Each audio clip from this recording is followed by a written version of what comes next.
नमस्कार मित्रांनो, आज इकॉनॉमिक्स मधला मोस्ट आयएमपी टॉपिक आज आपण बघणार आहोत तो म्हणजे सस्टेनेबल डेव्हलपमेंट गोल्स. हा टॉपिक येणाऱ्या ग्रुप बी आणि सी साठी खूप आयएमपी टॉपिक्स आहे. तर ह्याची हिस्ट्री बघूयात. तर रिओ परिषद ब्राझील येथे भरली होती 2012 मध्ये. त्याच्यामध्ये ही संकल्पना मांडण्यात आली.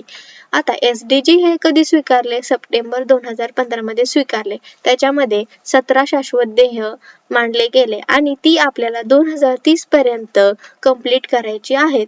एसडीजी लागू केव्हा झालं? तर जानेवारी 2016 मध्ये लागू झालं. तेव्हापासून त्याची अंमलबजावणी सुरू झाली.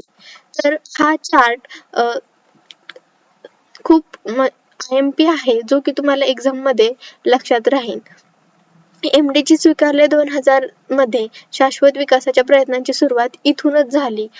तर रिओ परिषद 2012 मध्ये एसडीजी निश्चित करण्याची संकल्पना मांडली गेली. एसडीजी स्वीकारले सप्टेंबर 2015 मध्ये. 17 एसडीजी ध्येय आणि 2030 अजेंडा अधिकृतपणे स्वीकारला गेला. तर एसडीजी लागू झालं जानेवारी 2016 मध्ये. ध्येयांची अंमलबजावणी सुरू झाली. तर हा चार्ट परीक्षेसाठी खूप आयएमपी आहे. आता आपण त्याचे उद्देश बघूया. एसडीजीचा उद्देश हा होता की या ध्येयांचे लक्ष्य 2030 पर्यंत जगभरात दारिद्र्य आणि असमानता संपवणे हे होतं.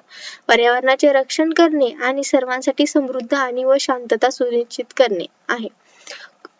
ह्याचे मुख्य तत्व म्हणजे कोणीही मागे राहू नये, लिव्ह नो वन बिहाइंड. तर एसडीजी जी 17 जी उद्दिष्ट आहेत ते लक्षात ठेवणं थोडंसं डिफिकल्ट आहे. तर त्याचे आपण पार्ट म्हणजे छोटे छोटे पार्ट करून त्याचा आपण स्टडी केलं तर ते इझी जाईल. तर 1 ते 5 मध्ये आपल्या बेसिक नीड्स वरती तत्वे मांडलेली गेली आहेत. जसं की poverty, hunger, health, education, gender हे 5 कीवर्ड्स लक्षात ठेवा. म्हणजे हे जर 5 कीवर्ड आले तर समजेल की हे 1 ते 5 मध्ये आहेत जे की आपल्या बेसिक नीड्स आहेत. म्हणजे त्याच्यामधलं पहिलं तत्व म्हणजे गरिबी निर्मूलन करणे, दारिद्र्य नष्ट करणे, सर्व प्रकारची गरिबी संपवणं. तर 2 नंबरचं तत्व आहे शून्य भूक करणे, भूक संपवणे, अन्न सुरक्षा आणि सुधारित पोषण मिळवणे आणि शाश्वत शेतीला प्रोत्साहन देणे. म्हणजे झिरो हंगर हा कीवर्ड लक्षात ठेवा. तर 3 नंबरचं ध्येय होतं उत्तम आरोग्य आणि कल्याण करणं, good health and well being. म्हणजेच की निरोगी जीवनाची खात्री करा आणि सर्व टप्प्यांवर सर्वांचे कल्याण करणे. तर 4 नंबरचे ध्येय आहे गुणवत्तापूर्ण शिक्षण देणे, क्वालिटी एज्युकेशन. दर्जेदार शिक्षण उपलब्ध करणे आणि सर्वसमावेशक आणि न्यायी दर्जाचे शिक्षण सुनिश्चित करणे आणि सर्वांसाठी आजीवन शिकण्याच्या संधीचे प्रोत्साहन देणे. तर 5 नंबरचं ध्येय हे महिलांसाठी आणि मुलींसाठी आहे, ज्यामध्ये दिलेलं आहे लैंगिक समानता, जेंडर इक्वॅलिटी, ज्यामध्ये महिलांना आणि मुलींना सक्षम करणे. तर हे 1 ते 5 ही तत्वे आपल्या बेसिक नीड्स वरती आहेत. तर 6 ते 12 हे इकॉनॉमी वरती डिपेंड आहे, ज्याच्यामध्ये आपल्या देशाची इकॉनॉमी डेव्हलप होते, समृद्धी होते. तर त्याच्यामध्ये तुम्ही हे वर्ड्स लक्षात ठेवा की पाणी, ऊर्जा, काम, उद्योग, विषमता, शहरे आणि उपभोग. तर 6 नंबरचं ध्येय लक्षात ठेवा की पाणी आहे. तर पाणी हा कीवर्ड लक्षात ठेवा, वॉटर. तर 6 नंबरचं ध्येय स्वच्छ पाणी आणि स्वच्छता, क्लीन वॉटर आणि सॅनिटेशन. म्हणजे सर्वांसाठी पाणी आणि स्वच्छतेची उपलब्ध आणि शाश्वत व्यवस्थापन सुनिश्चित करणे. तर 7व्या नंबरचं ध्येय आहे परवडणारी आणि स्वच्छ ऊर्जा. तर तुम्ही ह्याच्यासाठी ऊर्जा हा कीवर्ड लक्षात ठेवू शकता, एनर्जी. तर सर्वांसाठी परवडणारी, विश्वासार्ह, शाश्वत आणि आधुनिक ऊर्जेचा प्रवेश सुनिश्चित करणे. तर 8वं ध्येय आहे चांगले काम आणि आर्थिक वाढ. तर decent work and economic growth. म्हणजेच योग्य काम आणि आर्थिक वाढ प्राप्त करणे, सर्वांसाठी पाणी आणि स्वच्छतेची उपलब्धता आणि शाश्वत व्यवस्थापन सुनिश्चित करणे. तर 9वं ध्येय आहे उद्योगांबद्दल, जसं की उद्योग, नवप्रवर्तन आणि पायाभूत सुविधा उपलब्ध करून देणे, इंडस्ट्री, इनोव्हेशन अँड इन्फ्रास्ट्रक्चर. तर ह्याच्यातला कीवर्ड लक्षात ठेवा की इंडस्ट्री.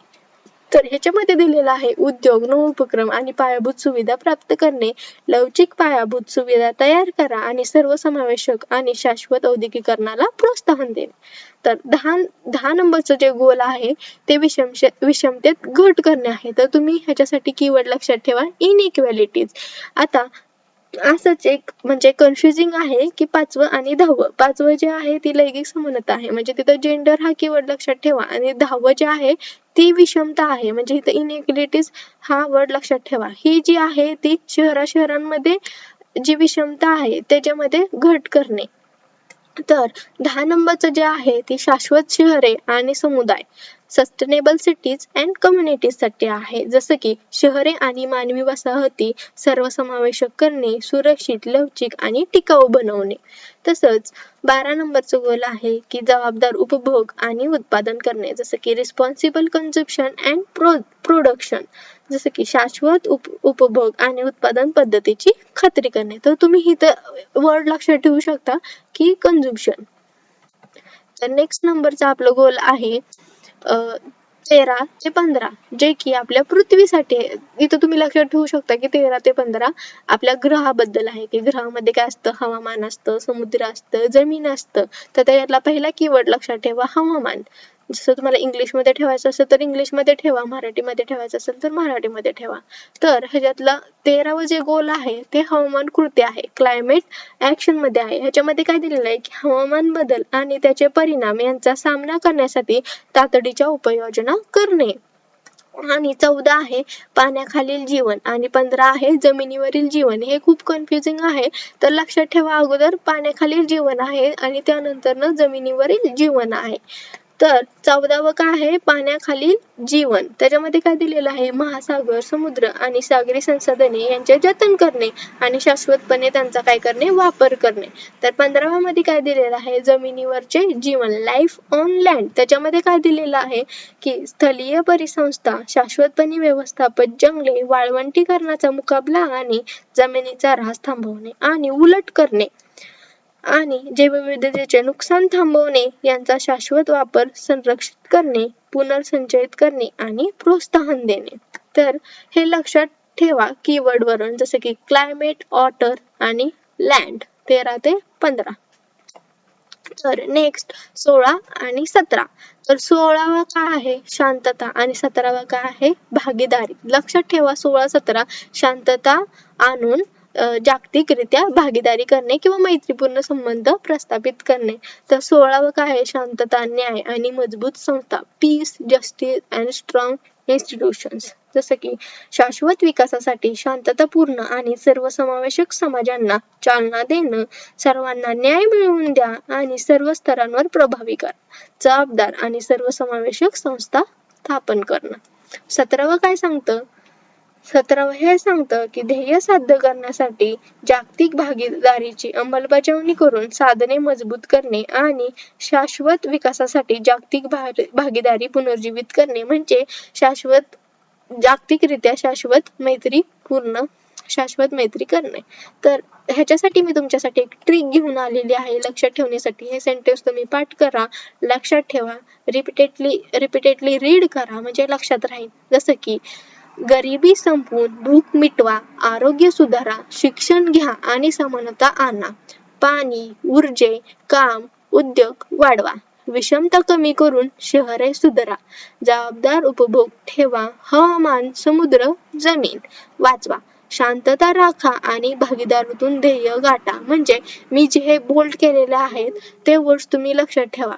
जसं की गरिबी, भूक, आरोग्य, शिक्षण, समानता, पाणी, ऊर्जा, काम, उद्योग, विषमता, शहरे, उपभोग, हवामान, समुद्र, जमीन, शांतता आणि भागीदारी. तर best of luck for your exam. जर व्हिडिओ आवडला असेल तर नक्कीच लाईक करा, कमेंट बॉक्समध्ये तुमचा फीडबॅक द्या आणि जास्तीत जास्त तुमच्या मित्रांपर्यंत पोहोचवा, म्हणजे त्यांनाही मदत होईल. Best of luck for your exam.